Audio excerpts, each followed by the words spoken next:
Shalom, selamat pagi Bapak Ibu Saudara yang dikasihi Tuhan. Salam sejahtera buat saudara semua dimanapun berada. Saya mengajak Bapak Ibu Saudaraku untuk bersaat teduh dan berdoa dalam renungan penuntun kehidupan setiap hari. Kiranya damai sejahtera dan sukacita oleh Roh Kudus senantiasa melimpah dalam hati dan kehidupan kita semua.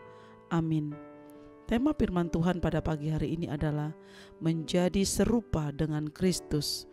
Ayat bacaan firman Tuhan hari ini dari Galatia 4 ayat 12 sampai 20.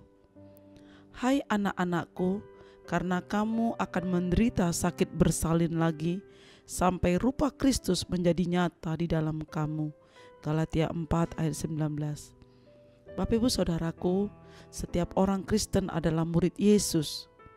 Karena itu, murid Yesus wajib hidup sebagaimana Kristus hidup.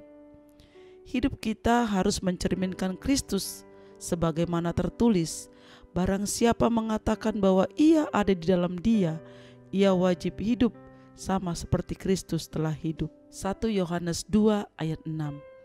Menjadi serupa dengan Kristus adalah tujuan terbesar setiap orang percaya. Rasul Paulus menegaskan bahwa kita harus diubah menjadi sama dengan citra dan gambar Kristus, Anak Allah.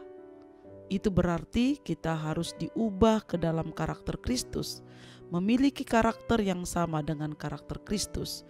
Terlebih di tahun 2021 ini, tema gereja kita adalah integritas.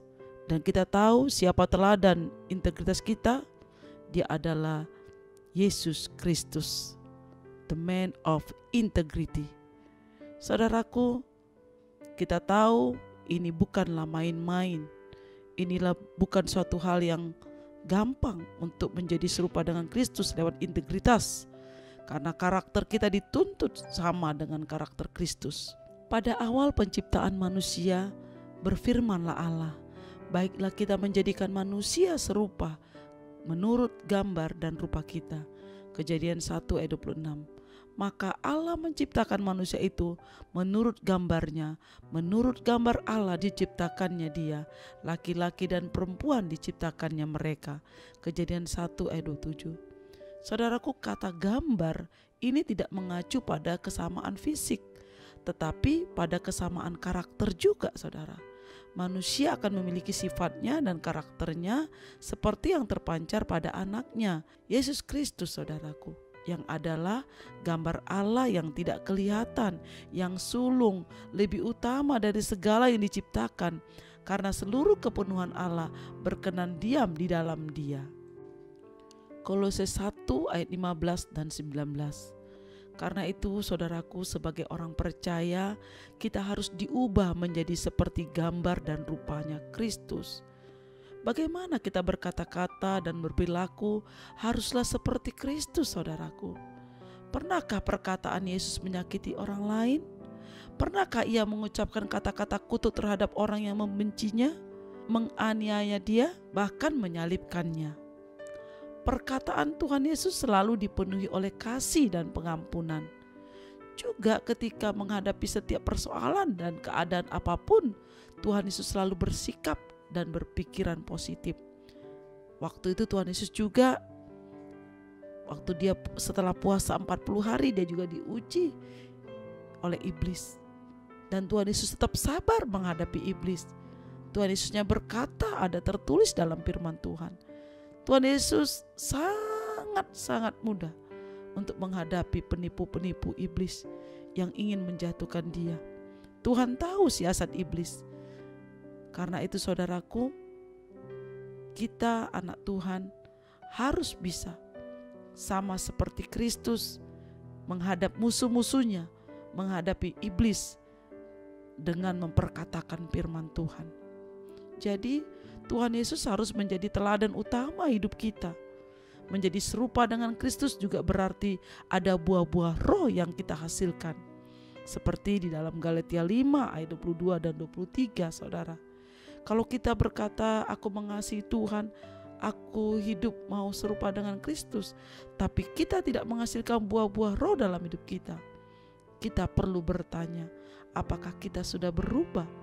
atau kita masih menjadi manusia yang lama, saudara. Namun proses untuk menjadi serupa dengan Kristus itu akan sangat menyakitkan bila kita terus memberontak. Ingatlah bahwa Tuhan adalah Sang Penjunan dan kita hanyalah tanah liat. Saya percaya melewati masa-masa sulit di masa-masa saat ini, saudara, Tuhan sedang membentuk kita. Dia penjunan kita. Kita tanah liat yang dibentuk Tuhan. Prosesnya tidak enak, tapi ketika kita sudah melihat bentukan Tuhan itu, kita akan melihat dan merasakan bagaimana Tuhan begitu dahsyat dan luar biasa membentuk hidup kita, menolong kita, sehingga kita menjadi serupa dengan Kristus, menjadi serupa dengan apa yang Tuhan inginkan atas hidup kita. Jadi janganlah menyerah, tetaplah taat, tetaplah bersyukur ketika kita dibentuk, diproses oleh Tuhan. Memang kita tahu proses itu tidak enak, tapi ketika proses itu selesai, kita akan melihat kemuliaan Tuhan yang jauh lebih dari apa yang kita rasakan ketika kita diproses. Akan membuat hati kita bersuka cita, akan membuat kita terheran-heran dan bersorak-sorai memuji-muji dan memuliakan Tuhan. Saudaraku, Dia akan terus membentuk dan memproses kita sesuai yang Dia kehendaki, mengikis dan menghancurkan karakter-karakter hidup kita yang tidak berkenan sampai kita menjadi sama dengan gambar-Nya. Karena itu, taat dan jangan pernah memberontak. Ikutilah pembentukan Tuhan di dalam hidup kita, maka kita akan melihat kemuliaan demi kemuliaan Tuhan dinyatakan atas hidup kita. Amin. Mari kita berdoa. Bapa di surga, terima kasih buat firman-Mu pagi hari ini. Tuhan, kami tahu proses hari-hari ini tidaklah enak, tapi kami tahu ada janji-Mu di balik proses yang kami hadapi di masa pandemi ini. Kami akan keluar sebagai pemenang. Kami akan dibentuk Tuhan serupa dengan karakter Kristus, berintegritas di dalam setiap hidup kami, usaha, pelayanan, keluarga, dimanapun kami berada.